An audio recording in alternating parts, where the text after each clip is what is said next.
Hey, how's everybody doing? Welcome to another video.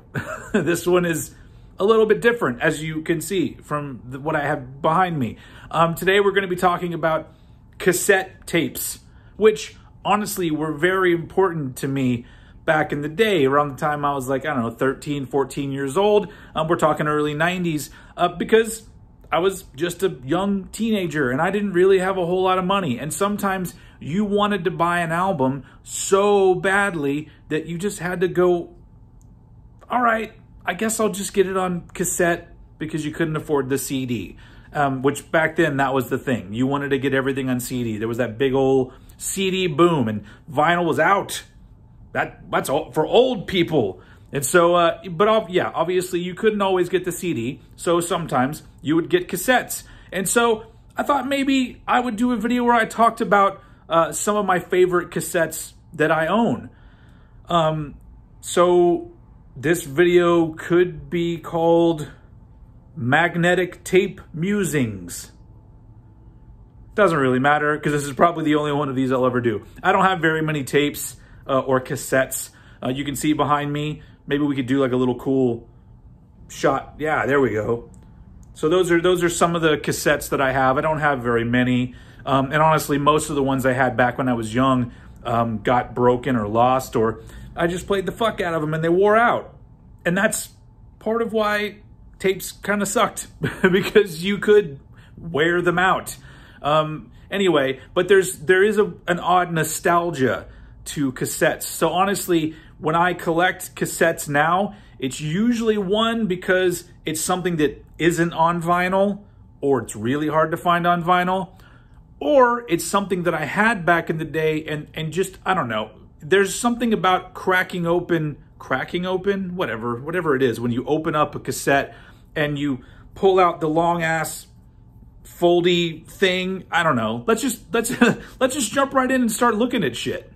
So first up, because I left this one out of my Anthrax collection video, I actually do have a cassette version of Stomp 442. Nothing real special about this one, but you know, there you go. There's the cassette. And then, you know, what I'm talking about with pulling out the thing, it's like you pull this out and then you would just, oh my goodness. And it just keeps going. Now this one's not too bad. You know, this one just folds out, what is it, 5 times or whatever. But you know, sometimes you would get those tapes where it folded out in some sort of really bizarre way that you could never figure out how to get it back the way that it was supposed to be. And sometimes there was some companies, I think Columbia was the company, that would make their inserts with this perforated, what's the word? Paper. So like if you folded it too much, it just fucking tore off. How fucking stupid is that? Up next, the debut album from Ice-T's thrash metal band, Body Count. This one is cool because if you look, it says Cop Killer. And yes, the song Cop Killer is on there. I don't even know if that's in focus. So this one's cool because you can't really get these anymore on any medium, really, because they replaced the song Cop Killer with a different song, which is fine. There was a controversy, but Cop Killer is a fucking great song. Anyway, so there we go. Let's fold this thing open. Yeah, there you go. Oh, this one goes a little bit further. And there's bullet holes all in it. What happened? Anyway, so yeah, there you go. There's Ice Key. There's Ice Key and his brother Ice-T. They're and the dudes. So yeah, there you go. Cop Killer. Next up, let's talk about this one. Oh no. Hollywood Vampires by LA Guns. This came out in '92. I like LA Guns. I especially like the early albums. I mean, there's not a lot to look at in these cassettes, but you know. But the cool thing about this one is when it first came out, the vinyl and the tape, maybe the CD, I don't really know. But you know, you look at the cover there, it's got the little reds and blues going on there. And that's because it came with a pair of 3D glasses. There you go. Anyway, so you would, you know, put these in front of you and you would look at the album cover, and it's here, there you go. How's that? It doesn't even work. It's not very good 3D. But you know, but it's got that image that's supposed to be in 3D, and then this image of the band that's in 3D. This is what I'm talking about. Look at the perforated things. If I bend it too much, it's just gonna tear off. Ugh, what record label was this? Polydor? Who even remembers Polydor records? Anyway, so yeah, there you go. Cool little 3D going on here. And now how about some Alice in Chains? The self-titled Alice in Chains album. I believe this was 95 when this came out. I like this one just because, first of all, the case is yellow, but the album cover is black and white. They fooled you. But then the cassette is purple. Can you even really see that there? Yeah. Oh. So that's pretty cool.